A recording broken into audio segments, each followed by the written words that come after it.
mas já trabalhamos 44 anos na missão Chamada da Meia-Noite. Eu trouxe a minha esposa, Traude, que fica ali atrás, né? A Traude, que é uma gaúcha, que nasceu lá perto de Gramado, naquelas regiões dos alemães ali, do Rio Grande do Sul. Eu vim com quase 20 anos para o Brasil e viemos com esse grande ônibus, mas nós vamos falar rapidinho tudo isso. Então, já trabalhamos muito tempo na Chamada da Meia-Noite, gostamos muito, que também tem um ótimo site na internet, chamada.com.br, com muitas coisas boas para a vida cristã. Temos a nossa publicação mensal, que é o melhor da Chamada.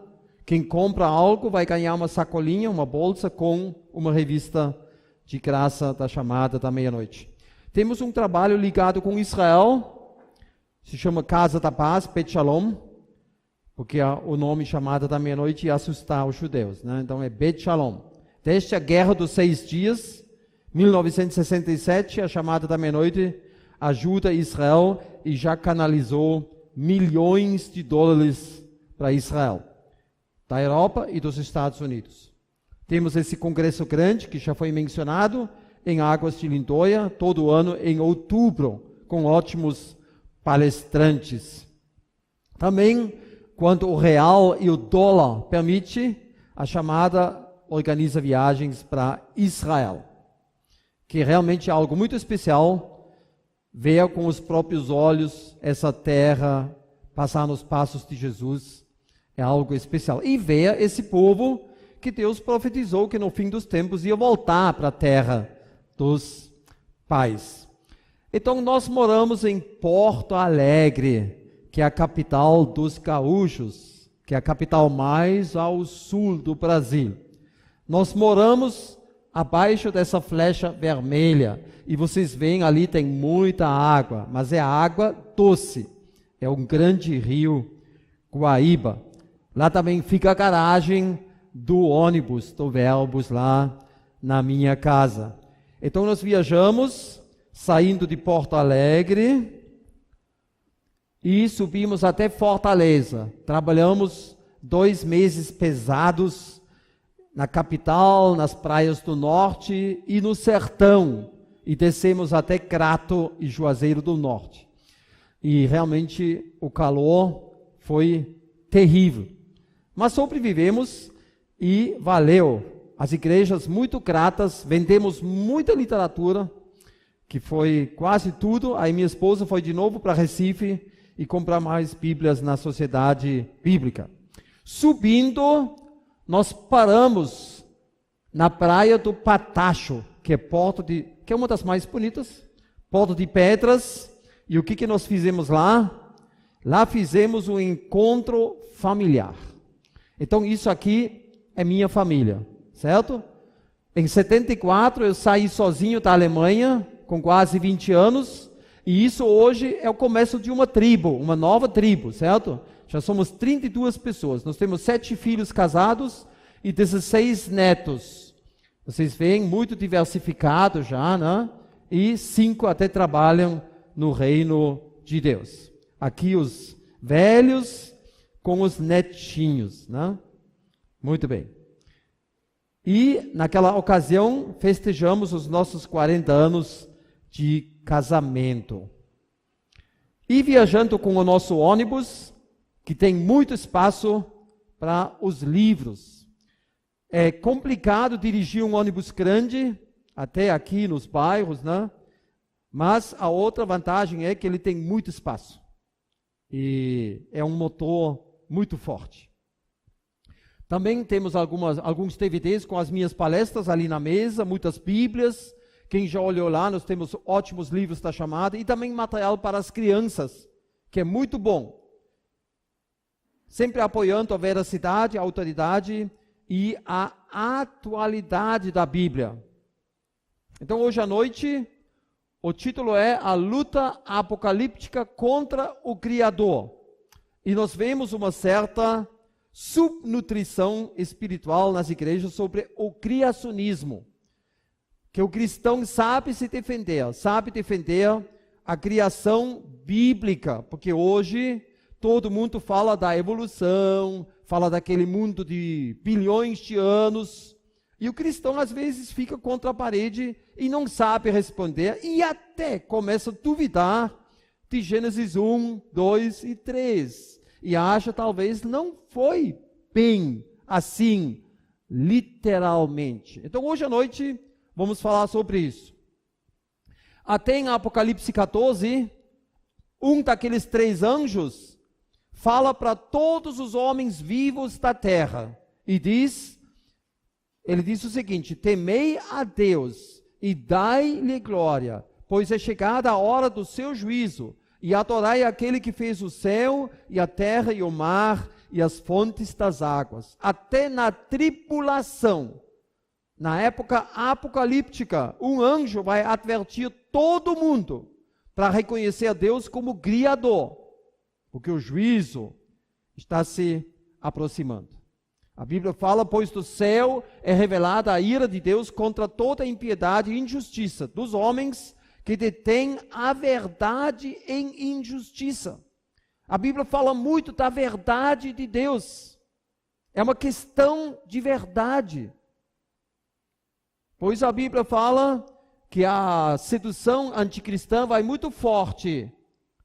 E esse iníquo anticristo, cuja vinda é segundo a eficácia de Satanás, com todo o poder e sinais e prodígios de mentira, e com todo o engano da injustiça para os que perecem, porque não receberam o amor da verdade para serem salvos. O amor da verdade, o amor pela verdade, e ficaram nas coisas erradas. E aí, por isso, Deus lhes envia a operação do erro, para que creiam na mentira, para que sejam julgados todos os que não creram na verdade, antes tiveram prazer na injustiça. Então a igreja é um lugar de verdade. Até diante de Pilato, Jesus falou que ele veio a fim de dar testemunho da verdade. E a Bíblia diz: quando vier, porém, o Espírito da verdade, ele vos guiará a toda a verdade. Na verdade, nós cristãos somos pessoas privilegiadas, porque Deus nos leva para toda a verdade, uma verdade absoluta. Jesus disse: eu sou o caminho, a verdade e a vida, ninguém vem ao Pai senão por mim. Ele também disse que a verdade faz o quê? Ela nos liberta, certo? Isso é muito bonito, que o cristão, na verdade, é um homem livre. Não precisa ter medo de demônios, de espíritos, do animismo, de coisas de superstição. Ele sabe que Deus cuida de nós. Na verdade, nós somos os mais felizes da face da terra. E Paulo disse em 1 Timóteo 3,15, que a igreja do Deus vivo, a coluna e firmeza da verdade. Também aqui essa igreja é uma coluna da verdade de Deus aqui em Maceió, que é muito importante. E através da igreja, Deus quer mostrar a sua multiforme sabedoria para o mundo, através de nós cristãos, através de vocês aqui. E a Bíblia diz que as nossas armas são mais poderosas em Deus, não são carnais. Nós não trabalhamos com homens-bomba, com metralhadoras, com ameaças, com reféns.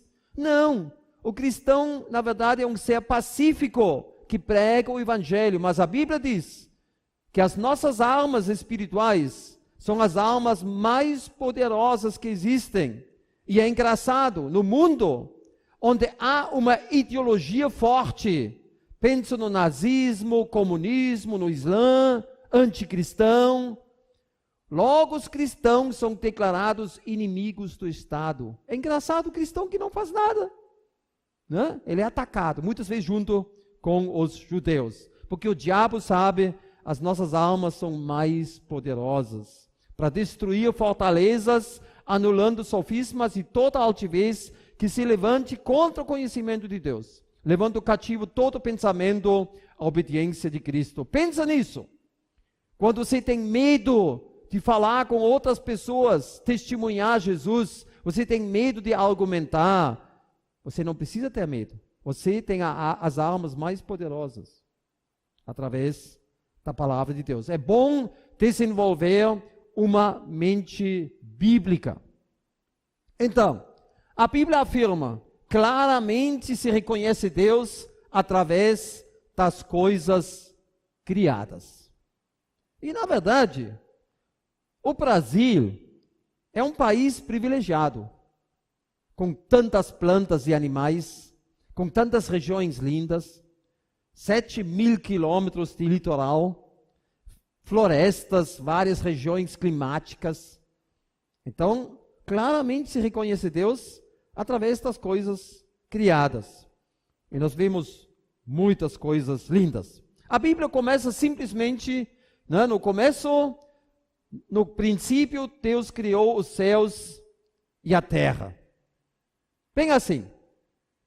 Aí já começam as nossas dúvidas sobre a idade da terra, por exemplo, né? A idade da terra. E olha, você tem que ficar com a Bíblia como cristão. Por exemplo, nós temos o sábado e a criação, que a Bíblia diz o quê?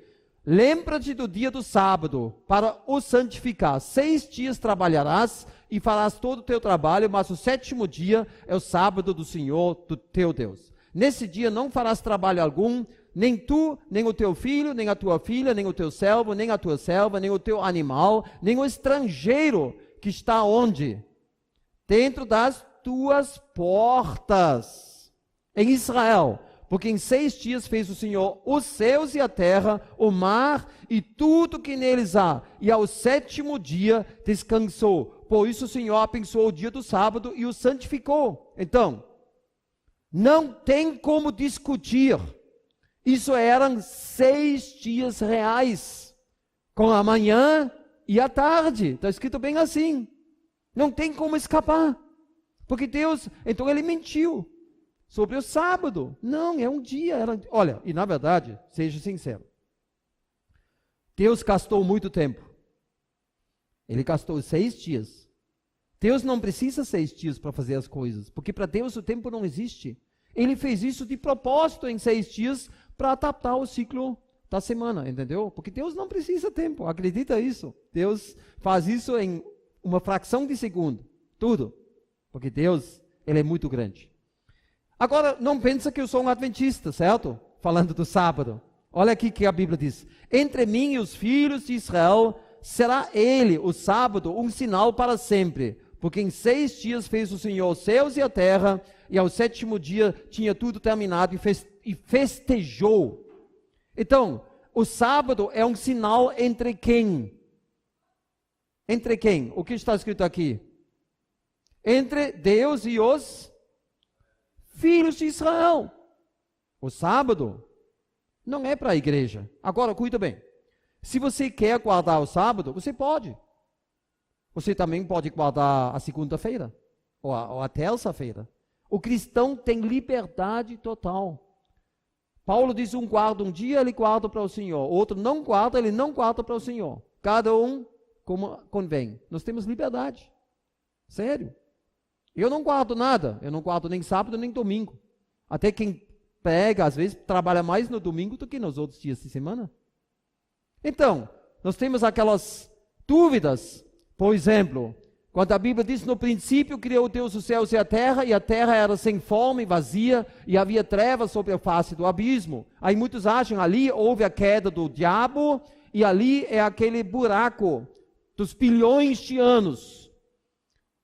Uma criação dos dinossauros, e tudo que hoje nós não sabemos explicar, se coloca naquela lacuna, que era muito atual nos séculos passados. Outros dizem, aqueles dias eram eras, para espichar, para tentar conciliar olha, não fala conciliar a ciência com a Bíblia, porque a evolução, a teoria da evolução não é ciência, é uma filosofia, sabe? É algo que os homens inventaram. Não pensa, a evolução é algo contra Deus. Isso foi trazido para combater a Bíblia. Isso não é ciência. Então, tentar dizer, não foram 6 dias, cada dia tinha milhões de anos. E outros dizem não. A teoria teísta diz que Deus deu o começo e depois ele usou a evolução. Certo? Mas nós vamos ver que nada disso combina. Nada disso combina com a Bíblia. Por quê? Deus pode criar tempo. Isso os cientistas não entendem. Porque para todos nós, o tempo é um mistério. Mas Deus, Ele está acima do tempo. Ele é atemporal, Ele é eterno. Então nós não entendemos o tempo. Nós não sabemos o que são bilhões de anos. Isso é tudo teoria. Ninguém sabe o que é 1 milhão de anos. Nós vivemos 60, 70, 80 anos e falamos hoje de bilhões de anos. É ridículo. Deus, o Criador. Aqui só uma coleção de joaninhas. Tem até uma joaninha pink, né? Olha, tudo isso, nós vemos a grandeza de Deus. Aqui algumas lesmas do mar. Tem até lesmas do mar que parecem um coelhinho. Olha, tem cada lesma linda, colorida, que raras vezes você vai ver. Algumas. Eu já vi algumas, mas não todas, assim. Mas é muito lindo. Ou os passarinhos, né? Muitos até do Brasil, como os tangarás, ou beija-flores. É um Deus muito criativo. Então, a gente nasce, né? Aqui o Reinaldo nascendo, né? E a pessoa se pergunta quem eu sou, de onde eu venho, para onde eu vou. É somente o homem que tem esses problemas. Os animais não têm essa encrenca, só o homem. Né? Sobre Deus, o significado da vida, a vida eterna. Será que existe uma vida após a morte? Aí o salmista fala: pois tu formaste os meus rins, entreteste-me no ventre da minha mãe, e eu te louvarei, porque de um modo tão admirável e maravilhoso fui formado. Maravilhosas são as tuas obras, e a minha alma o sabe muito bem. Os teus olhos viram a minha substância, ainda informe, e no teu livro foram escritos os dias, sim, todos os dias que foram ordenados para mim, quando ainda não havia nenhum deles. O salmista falando do seu estado antes de nascer. Isso nos mostra que Deus já conhece as pessoas antes de nascer. Por isso nós somos contra o aborto, certo? Em Jó está escrito: pergunta às alimárias, pergunta às aves, fala com a terra, fala com os peixes, e todos vão te dizer que foi a mão do Senhor que fez tudo isso. A natureza, unânime, testemunha de um grande Criador. E nós temos informações muito importantes na Bíblia, que sem essas informações, os cientistas chegam a conclusões erradas. Você entendeu? Sem essas informações. O homem interpreta as coisas errado. A arrogância, o orgulho dos cientistas impede que eles realmente confiam na Bíblia, que eles pegam essas informações adicionais para as suas interpretações. Então, em respeito de Jesus, a Bíblia diz: porque nele foram criadas todas as coisas nos céus e na terra, as visíveis e as invisíveis, sejam tronos, sejam dominações, sejam principados, sejam potestades. Tudo foi criado por Ele e para Ele. Ele é antes de todas as coisas e nele subsistem todas as coisas. Então Jesus é o centro de tudo. E o normal é todo mundo ir em direção a Jesus. E qual é o problema? O pecado faz que o homem não obedece aquilo. Mas para Deus a coisa mais normal é todo mundo ir em direção a Jesus. Nós fomos criados para isso. Ele é o centro, Cristo, no qual estão escondidos todos os tesouros da sabedoria e da ciência. E o que Jesus falou? O que Jesus falou sobre a criação? Que é muito importante para nós cristãos. O que Jesus falou? O que ele falou? Qual foi a posição dele com Gênesis 1, 2 e 3? Quando ele foi interrogado por causa do divórcio, Jesus disse: não tendes lido que o Criador os fez desde o princípio, homem e mulher, e que ordenou, por isso deixará, portanto, que Deus ajuntou, não o separa o homem. Aqui Jesus diz, desde o princípio da criação. Em Marcos 10:6 está escrito o princípio da criação. Deus os fez homens e mulher. Desde o começo da criação, tinha homem e mulher. Não levou bilhões de anos de evolução até o homem aparecer aqui na Terra. A Bíblia diz, desde o começo, houve homem e mulher. Jesus confirmou o relato da criação. E olha, Jesus disse, eu sou o caminho, a verdade e a vida, certo? Então você não pode escapar disso. Jesus não falou de milhões de anos. Ele também falou outra coisa que é bem interessante. Ele falando com a autoridade religiosa em Israel, ele disse, para que sobre vós caia todo o sangue justo que foi derramado sobre a terra, desde o sangue de Abel, né, quando Caim matou seu irmão Abel, o justo, até o sangue de Zacarias, filho de Baraquias, que está escrito em 2 Crônicas, no final de 2 Crônicas, que mataste entre o santuário e o altar. Jesus diz, o primeiro sangue derramado na terra foi de Abel. Não houve homens da caverna que se mataram brigando ou foram devorados por animais. Isso não houve, isso nunca existiu. O primeiro sangue derramado foi de Abel. Isso foi desde o começo até 2 Crônicas. A Bíblia fala do primeiro Adão e do segundo Adão. A Bíblia fala, primeiro homem que foi Adão e o segundo homem que é Jesus. Doutrinas importantes da Bíblia se passeiam sobre o relato da criação. Adão, o primeiro homem.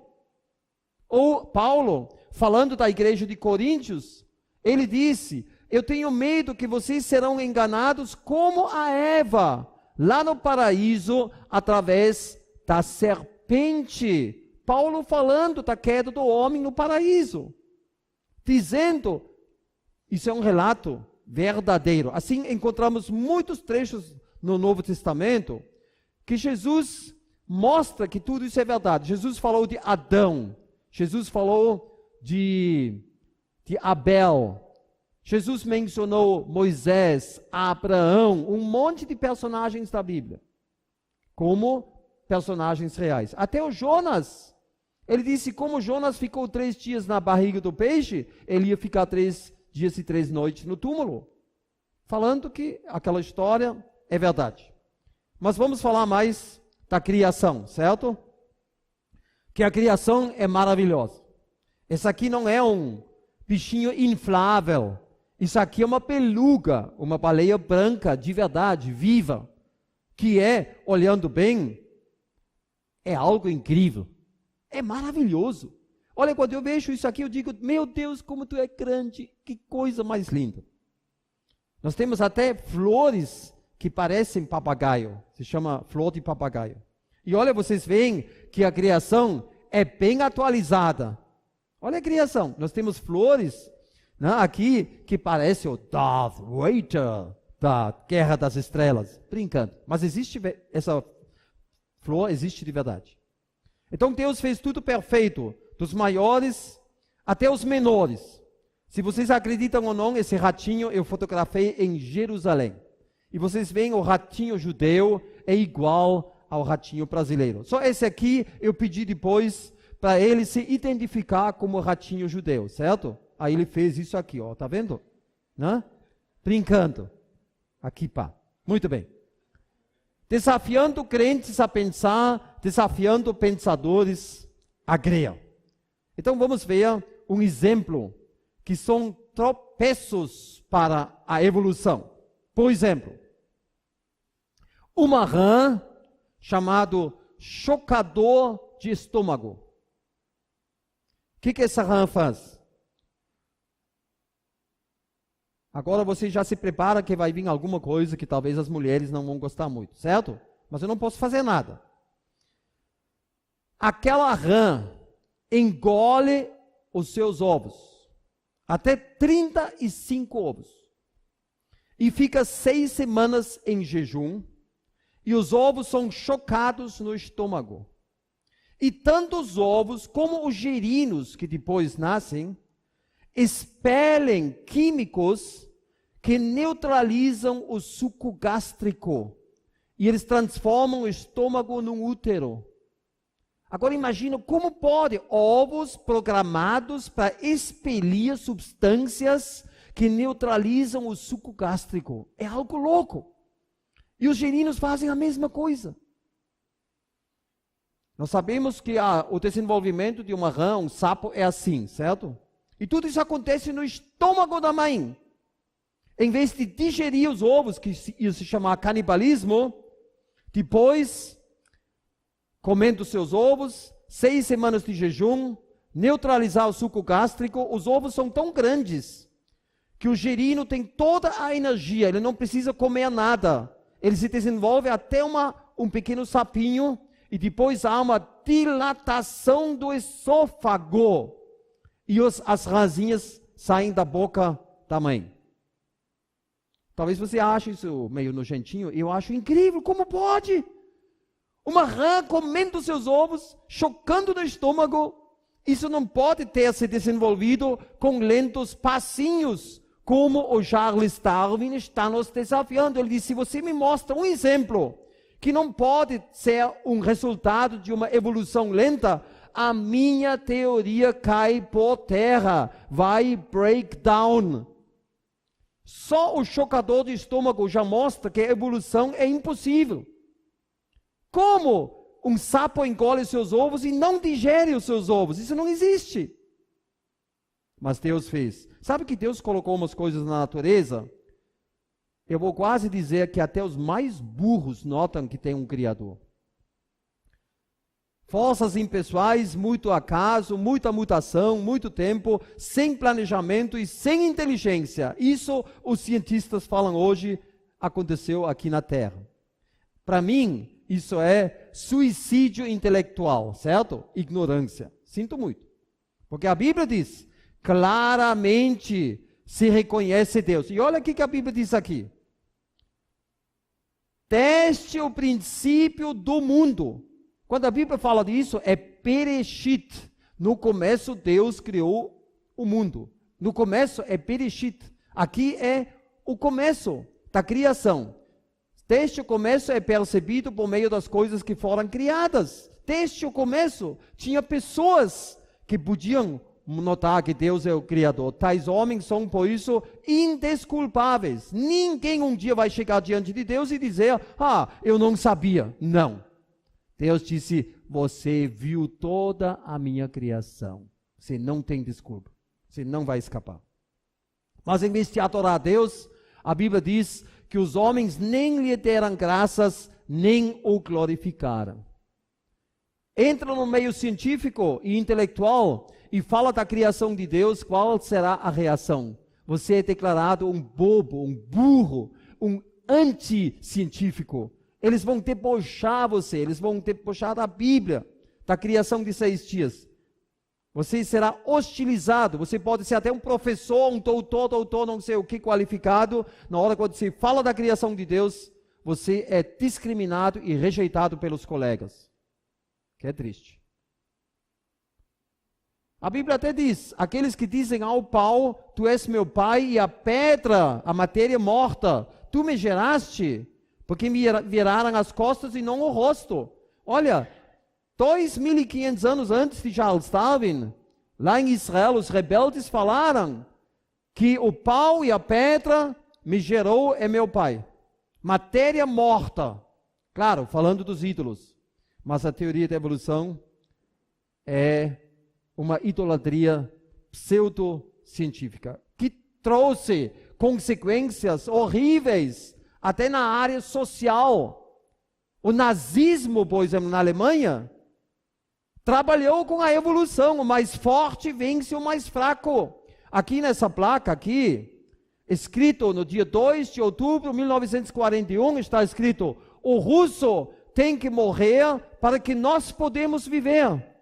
Imagina os alemães falando: o russo tem que morrer para que nós podemos viver. E 27 milhões de russos foram massacrados na Segunda Guerra Mundial pelos alemães. 13 milhões de soldados e 14 milhões de civis. Isso é a teoria da evolução. O mais forte vence o mais fraco. E quando eles mataram os judeus com o cianureto,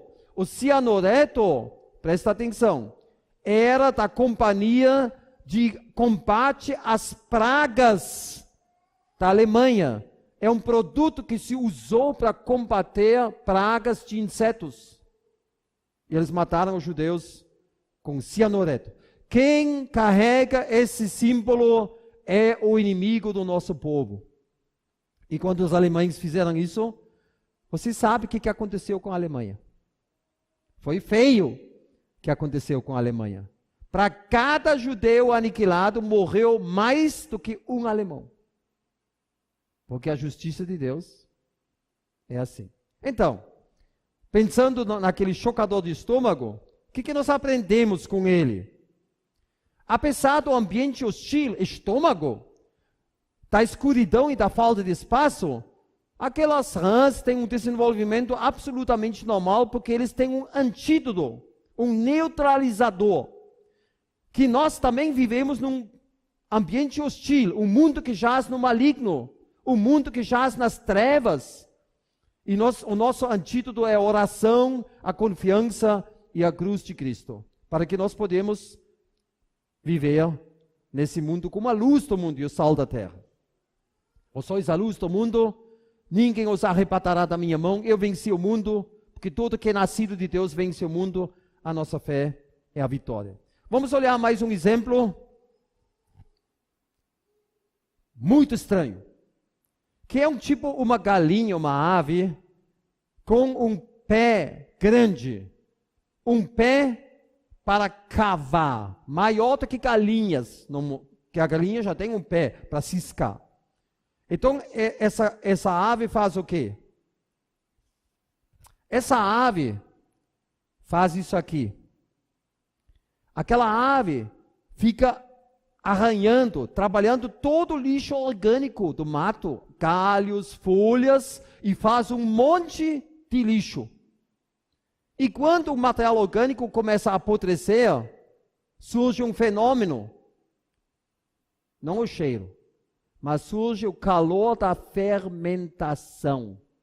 Calor da fermentação, que é uma reação química. E aquele galo usa o calor da fermentação para chocar os seus ovos. Ele estabiliza por 10 meses esse lugar em 32 graus. 32, 33. Na primavera, quando é mais frio. No verão, quando é muito quente, ele até joga areia para ventilar. No outono, ele precisa mais material orgânico para produzir calor. 10 meses. Ele mantém a chocadeira em 32, 33 graus. E mede a temperatura com o seu bico, com a sua língua. Então imagina, um galo trabalhando desse jeito.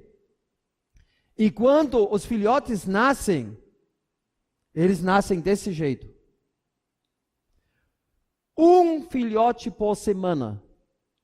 Por 8 meses, cada semana sai um filhotinho. Porque a fêmea só bota um ovo por semana. Então ele trabalha, aquela coisa sai daquela terra, e o filhotinho, para mostrar para vocês aqui, assim, os filhotes se escavam para fora, porque os pintinhos nascem dentro desse monte, enterrados vivos. E eles começam a cavar, trabalhar, e saindo um por semana. Você já viu um passarinho sair do ovo desse jeito? Olha o que esse filhotinho tem. O que ele tem? Asas, com penas. Ele sai do ovo com penas e asas e sai voando. Você já viu um pássaro que faz isso? Nunca. Isso é incrível. Então Deus fez o quê? Que ele trabalha com um termômetro. Ele sabe medir a temperatura 32, 33 graus. Ele sabe produzir e usar o calor da fermentação. Ele regula o calor da chocadeira. Ele tem um pé cavador, se chama megapod. E os filhotes que nascem têm o reflexo de desencavar, de trabalhar para sair, e o filhote sai voando. Que é algo muito estranho. Por quê? Em qualquer ninho de um pássaro comum, você sabe qual é o tempo de chocação de uma ave normal? Quanto tempo choca uma galinha? 3 semanas. Codornas, 17 dias. A ema grande, 1 mês e meio. Mas olha, aquela ave trabalha 10 meses. 10 meses. Que seria tão fácil. Faz um ninho, senta em cima, choca, 3 semanas, mais 2 semanas no máximo para alimentar os filhotes. Então, em 1 mês e pouco, você está livre daquela coisa. Incrível. Aquela perseverança. 1 ovo por semana, até 35 ovos ao total. Os nascimentos ocorrem durante 8 meses. O galo trabalha 10 meses. Perseverança, empenho total, responsabilidade, criatividade. Filhotes voadores mostram um cuidado de Deus muito especial. Pois a Bíblia diz: negociai até que eu volte. Perseverar. Criados em Cristo para boas obras, as quais Deus de antemão preparou. O cristão também foi chamado para boas obras. Não abandoneis, portanto, a vossa confiança, ela tem grande galardão. Aquele galo podia dizer: agora estou de saco cheio, depois de 2 meses. Acabou, eu não quero mais trabalhar aqui. 10 meses. Mas ele faz isso, porque Deus colocou isso como programa. Não abandoneis, portanto, a vossa confiança. E a lagarta se transforma em borboleta. Nós conhecemos esse processo da metamorfose. Mas olha, nós temos lagartas muito estranhas. Nós temos uma de uma mariposa, essa aqui é a mariposa. Quando essa lagarta é ameaçada, ela mostra a parte de trás, vira e parece uma cobra. Parece cobra. Isso aqui é uma cobra, gente. Como pode fazer isso? Como uma lagarta, ela sabe que existem cobras, ela não sabe nada. Mas os passarinhos têm medo disso aí. Porque, né? Olha, esse bicho é estranho. Então, como ela chegou a isso? Né? De imitar. Isso aqui, olha, parece uma cobra mesmo. E nós temos até caçulos. Você sabe quando a lagarta se transforma num caçulo e lá dentro surge a borboleta? Ela não tem muita influência sobre o caçulo. Mas tem até lagartas que o caçulo também parece uma cobra. Mas como? Me explica isso pela evolução. É impossível. Por trás disso tem alguém que conhece a reação dos animais diante de uma cobra. E ele deu isso como defesa para essa lagarta. Entendeu? Ela tem isso. Para chamar a atenção, claramente se reconhece Deus através das coisas criadas. Bicho de folha, olha aqui o bichinho todo camuflado. E nós vemos sinais de inteligência. A louva-a-Deus que parece uma flor. Olha, parece uma flor. A louva-a-Deus que pega insetos, que é um inseto carnívoro. Um outro exemplo é a chamada orquídea coriantes, chamado também banheira para insetos. Olha o que essa orquídea faz. Aqui é a flor. Aqui em cima, ela exala um cheiro que atrai as moscas, os insetos. aqui é tão escorregadio que os insetos caem aqui para dentro, que é uma banheira cheia de água. Ela mesma produz essa água, como o coqueiro produz coco, água de coco, certo? Tem 2 torneirinhas que estão pingando aqui, sempre deixando a banheira cheia. Então o inseto que cai aqui dentro não pode mais sair voando, porque está molhado. E a parede é muito escorregadio. Então tem uma saída de emergência. Agora presta atenção nas partes. Isca, escorregador, água, recipiente, a banheira e a saída de emergência. Exatamente aqui, dentro, naquela saída, a planta fornece o pólen, que serve para a polinização, certo?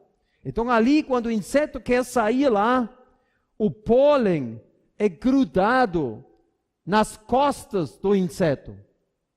Olha aqui, que nem uma mochila. Quer dizer, quando quer sair lá naquela saída de emergência, que lá é muito apertado. Tem até uma cunha que aperta o inseto, depois o inseto tem cabeça, peito e o corpo, né? Então prende o inseto para colar os pólen. É muito estranho, gente. Toda aquela engenhoca com escorregador, isca, banheira. Olha, vocês sabem que qualquer plantinha, qualquer flor normal funciona perfeitamente. Qualquer capim, inso, que tem uma florzinha, os insetos vão lá e polinizam. Para que toda aquela coisa de banheira e escorregador? Até o Charles Darwin se perguntou por que isso é tão complicado.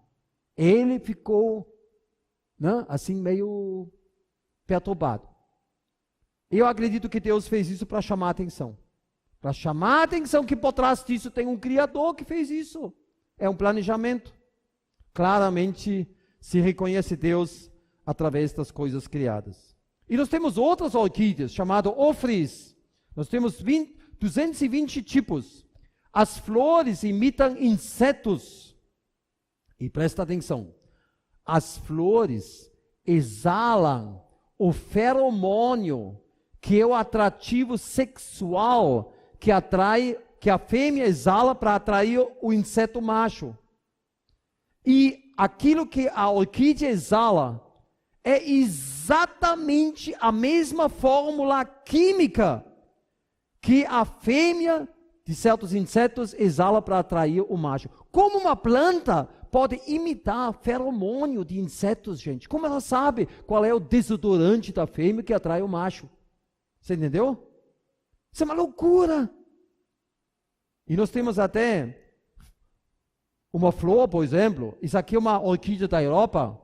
Quando você vê a flor e esse vespão, você vê que o vespão e a flor são idênticas. Ela imita um inseto para atrair outro inseto. Mas como? A orquídea não tem olhos. A orquídea não sabe que existe esse abelhão ruivo, cabeludo, com esse brilho azul nas asas, para imitar tudo isso, ruivo, né, cabeludinho aqui. Como? Por trás disso, tem um Criador. Se você crê que a natureza pode fazer isso em milhões de anos, eu dou os parabéns para você, porque você tem mais fé do que eu, certo? Porque para crer que isso foi sem Deus, exige muito mais fé, sério, muita fé, muita fé. Não, olha aqui, as semelhanças. Detectamos sinais de inteligência. Muito bem. Nós temos outras plantas, muitos tipos de plantas, cogumelos. E aqui aquela raiz titânica, que é a maior flor do mundo, talvez você já viu alguma coisa sobre isso, que fede que nem carniça e atrai varejeiras para a polinização.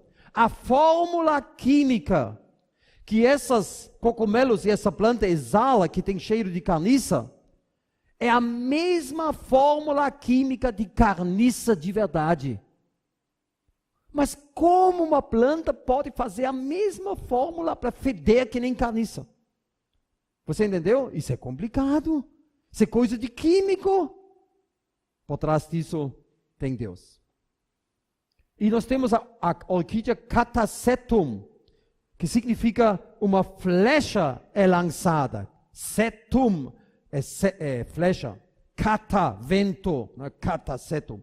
Então aqui temos um sensor e quando o inseto chega perto, uma flecha é jogado para fora para atirar no inseto. E nessa flecha tem os pólen. Aqui tem os 2 pólen. É a mesma coisa, né? Como vocês conhecem isso? Quando o filho brinca, né? E atira uma flechinha assim na testa do pai. É exatamente a mesma coisa. Aquela orquídea atira nos insetos. Aqui é um inseto, né? Que é uma Euclese, uma abelhinha, que foi atirado 2 vezes nela. 2 vezes. Tem 2 flechas daquela orquídea. Essa aqui está voando, olha a flecha nas costas. Aqui uma no chão, que às vezes a flecha ela vem com tanta força que o inseto cai para fora da orquídea e cai no chão. Agora eu pergunto a vocês, como uma planta pode inventar algo assim, atirar num inseto? Claramente se reconhece Deus através das coisas criadas. Aqui a abelhinha Euclese com a flechinha. Olha, vocês têm que cuidar, porque evolução é uma coisa. Variação é outra coisa. Isso aqui não tem nada a ver com evolução. Isso são muitos tipos de porcos, certo? Tem até um porco punk, não? Um porco rasta na Hungria, que o pessoal corta a lã do porco. Quer dizer, tem lã até nos porcos, não só nas ovelhas. Agora, todos são porcos e você pode cruzar todos esses porcos entre si. Mas nunca vai nascer algo fora de ser um porco. Você entendeu? É limitado. E até tem um outro problema nos animais. Quando você cruza um jumento com um cavalo, que se faz muito no Nordeste, o que acontece com aquele filhote? Ele é híbrido. Você sempre precisa um burro, um jumento de verdade e um cavalo de verdade. Então Deus colocou freios, se chama hibridismo. Nós temos isso em tipos de macaco. Você pode cruzar uma vez, mas os filhotes não se reproduzem mais. Em plantas, hibridismo. Deus colocou freios. Muito bem. Hoje, se você quer usar as armas poderosas que Deus nos deu, você não precisa mais falar sobre mutações, seleções, combater os milhões de anos. Hoje, você fala com as pessoas sobre o DNA. O DNA.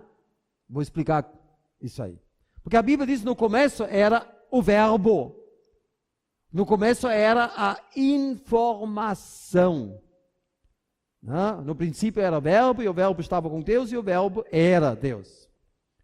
Pois ele falou e tudo se fez, ele mandou e logo tudo apareceu. Pela fé entendemos que os mundos foram criados pela palavra de Deus, de modo que o visível não foi feito daquilo que se vê. Deus fez isso do nada. Ele falou e as coisas se criaram. Hoje sabemos que um protozoário, uma ameba, eu aprendi na biologia na Alemanha, que um unicelular, um protozoário, é um bichinho bem primitivo, só de uma célula. Mas que sabe se reproduzir, se alimentar, se movimentar e se defender. Para o Charles Darwin, isso era uma gosminha primitiva, lá no começo da evolução, certo? Sabe o que nós sabemos hoje? Que no núcleo da célula da ameba, que para o Charles Darwin era que nem a caixa preta de um avião, que é uma coisa selada. Ele não sabia o que era um núcleo de uma célula 150 anos atrás. Hoje, dentro do núcleo da célula, que é o centro da ameba, aqui dentro, temos tanta informação como 1000 enciclopédias britânicas. Que é muita coisa, é o conhecimento da humanidade, concentrado nesses volumes. Certo? Então nós temos 1000 vezes esses volumes concentrado aqui dentro. Informação. Se chama DNA, que são 4 letras biológicas, que são lidas. Por exemplo, eu vou tentar explicar para vocês. O seu corpo é composto por bilhões de células, certo? O que é clonagem? Clonagem, você já ouviu falar de clone? O que é um clone? O que se faz? Se pega um óvulo feminino, e o que se coloca no óvulo feminino? O núcleo de uma célula. Do seu corpo, eu posso pegar qualquer núcleo de qualquer célula do seu corpo, e esse núcleo de qualquer célula do seu corpo tem toda a informação do seu ser, do seu tamanho, dos seus olhos, do jeito como você fala, como você ri, como você anda, todo aquele jeito que você é parecido com a sua mãe, com o seu pai, você sabe disso, os irmãos, né? Eu às vezes no telefone, eu não sei qual é das minhas filhas que está falando, porque a voz é parecida. Então, dentro do nosso corpo, em cada célula, tem todas as informações. E quando um óvulo é fecundado, aquela coisa começa a crescer com essas informações. E vai nascer um pequeno paizinho, uma pequena mãezinha, uma mistura de pai e mãe, certo? Se tem coisa ruim, não é do pai nem da mãe, é dos avós, né? Vocês sabem disso, né? Brincando, né? Então, é informação que é lida. A clonagem mostra que tudo é baseado em informação. E se nós usamos o DNA, que é tão microscópico, tão pequeno, e usamos o DNA e preenchemos 2 milímetros cúbicos de um alfinete, de uma cabeça de alfinete, sabe, se nós podíamos arquivar livros em formato DNA, como Deus arquivou toda a informação de todos os seres vivos, tanto plantas como animais, que é a mesma linguagem, é o mesmo programador, são as mesmas 4 letras biológicas. Nós podemos fazer 500 pilhas até a Lua, 500 vezes 384 mil quilômetros, só aquilo que cabe numa cabeça de alfinete de DNA. Você entendeu um pouco a genialidade de Deus? Olha, o meu computador, ele já tem um cartão de 500 GB. Não um disco, ele é um cartão SSD, que é uma coisa um pouco melhor. Eu tenho um outro disco externo com 2 TB. 2 TB é uma grande coisa. Agora tudo isso é uma brincadeira comparado com o DNA, como Deus arquiva informações. Isso mostra a grandeza de Deus, a inteligência, a genialidade, o objetivo claro e o planejamento. E os cientistas dizem, não, nada disso. E o meu amigo, o Werner Gitt, que é um grande cientista alemão, ele mostra, né, com as leis da informação, que não há informação sem emissor inteligente. É uma lei científica. Se você encontra algum tipo de informação, tem inteligência por trás. Informação não surge da matéria morta. Ela não vai surgir em milhões de anos e nem seleção e mutação. A mutação não acrescenta nova informação. Você entendeu? Então, a teoria da evolução caiu por terra. Definitivamente, hoje os cientistas todos deviam dobrar os joelhos e adorar o Deus Criador. Sério. Até grandes ateus como esse Anthony Flew, da Inglaterra, 50 anos, ele era uma grande voz, 50 anos, ele era o ateu mais influente da Inglaterra, do Reino Unido. Ele escreveu um livro, Deus existe, por causa do DNA, que diz que tem que ter uma inteligência por trás disso. Olha, um homem, ele não chegou até os pés de Jesus ainda, mas pelo menos ele admitiu que tem uma inteligência por trás. A Bíblia diz, portanto, tendo conhecido a Deus, contudo não o glorificaram como Deus, nem lhe deram graças, antes nas suas especulações se desvaneceram, e o seu coração insensato se obscureceu. Dizendo-se sábios, tornaram-se estultos, pois trocaram a verdade de Deus pela mentira. Então, aqui a Bíblia diz que os pensamentos, as suas conclusões, são tudo errado. Tudo errado. Desvaneceram, quer dizer, sem sentido, sem valor, vazio, inútil. Eles se tornaram loucos, enganados, idólatras e malvados, é a palavra em grego. Então, olha, em vez de você acreditar tudo que aqueles homens com casaco branco falam, os cientistas, cuidado, cuidado. Porque, só para vocês mostrar um outro paralelo, na busca de inteligência extraterrestre, eles mandam sinais codificados para o cosmos, sinais que se tiver uma inteligência lá fora, eles vão notar que aquilo que foi mandado não são efeitos de um pulsar, alguma coisa assim de um planeta, mas de uma inteligência, que é informação codificada. Algum dia captaremos um pequeno sinal em código, e então saberemos com toda certeza que lá fora existe inteligência. Uma vez que informação codificada não pode surgir por acaso. Olha o que eles falam. Agora cuida aqui. A informação exata e codificada, contida em cada célula, preencheria muitos livros. Mas com toda certeza, sabemos que a vida não foi criada por alguma inteligência. Você entendeu o problema? Aqui, eles dizem, se nós recebemos sinais codificados, é prova de inteligência lá fora.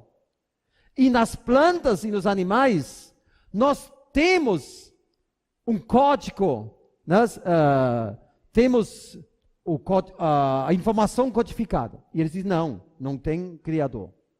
Então isso é muito sério e que os cientistas estão falando. Olha, cuida bem. Se você crê em extraterrestres, você não tem base bíblica. Olha, eu falo isso abertamente. Se você acha que tem vida extraterrestre, isso é seu desejo. É seu desejo. Você quer crer nisso. Mas a Bíblia diz nada disso. A Bíblia diz que a terra foi feita para ser habitada.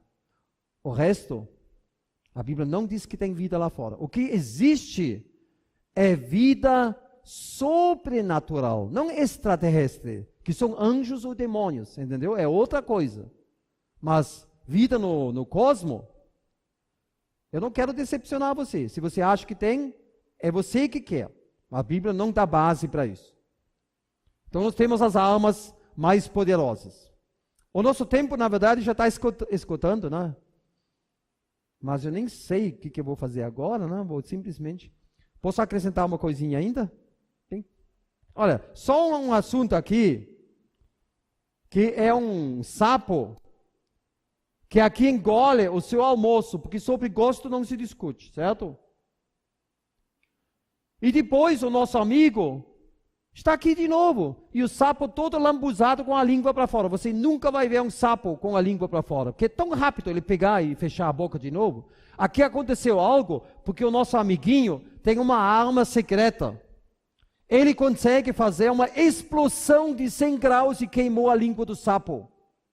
Com duas substâncias produzidas com duas glândulas altamente corrosivas, e na hora de misturar no saco de explosão, ele consegue fazer uma explosão de verdade. Imagina, um inseto. Eu fiquei muito feliz que o meu filho lá, quando eu estava em Belém do Pará, ele foi visitar uns índios, e de lá, ele me trouxe, de verdade, um besouro bombardeiro vivo. E eu já falo 20 anos daquele besouro, e ele me trouxe um vivo. Aí eu fui irritar aquele tesouro. E ele começou.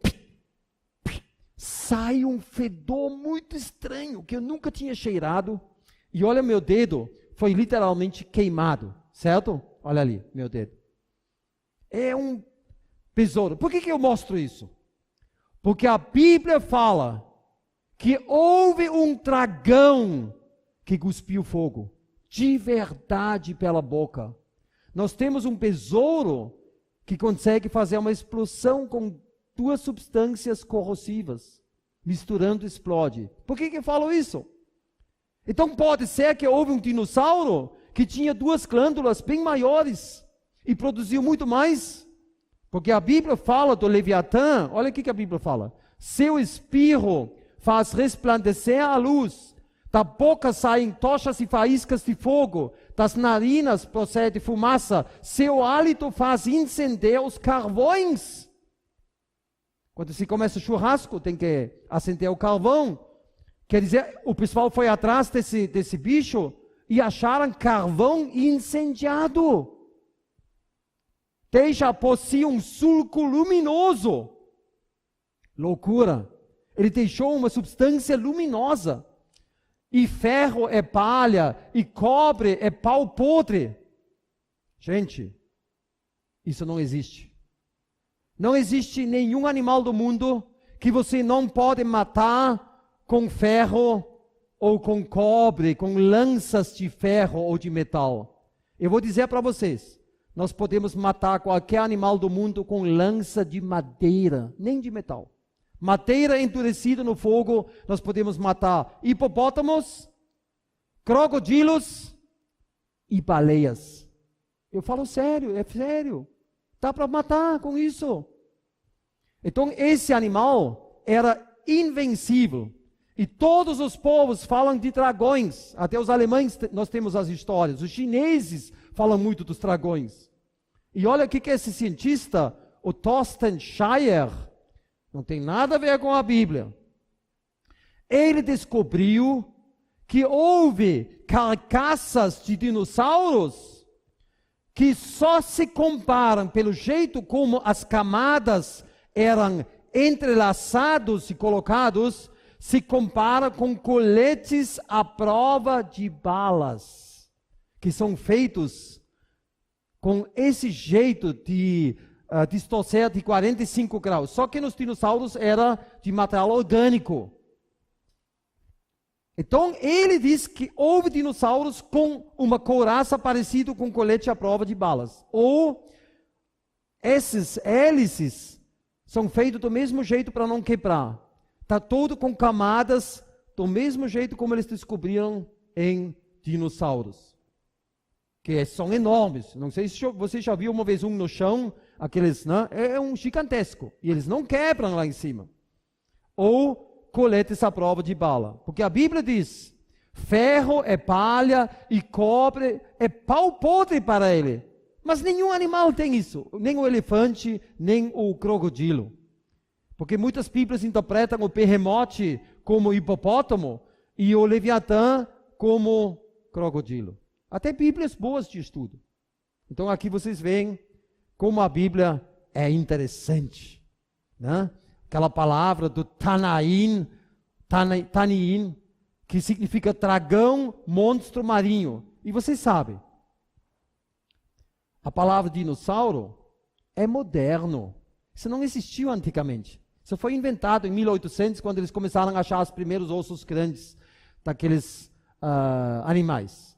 Sou eu, porventura, um mar ou um monstro marinho das profundezas para que me ponhas uma guarda? Pergunta o Jó, falando desses animais. Muito bem. Essa palestra também existe em DVD, quem quiser, certo? E eu vou cortar. Eu, na verdade, já mutilei aquela palestra, pensei que ia chegar até o fim, mas não deu. Porque a gente ainda podia falar da Arca de Noé, podia falar do gemido da natureza, porque vocês têm que saber, assim como a natureza hoje ela não era assim no começo. Nenhum animal devorou outro animal, não houve a morte, certo? Isso só entrou depois da queda do homem. E muita coisa ruim mesmo entrou depois do dilúvio. A Bíblia diz que as montanhas altas e o mar profundo surgiu depois do dilúvio. O Himalaia não é da criação original de Deus.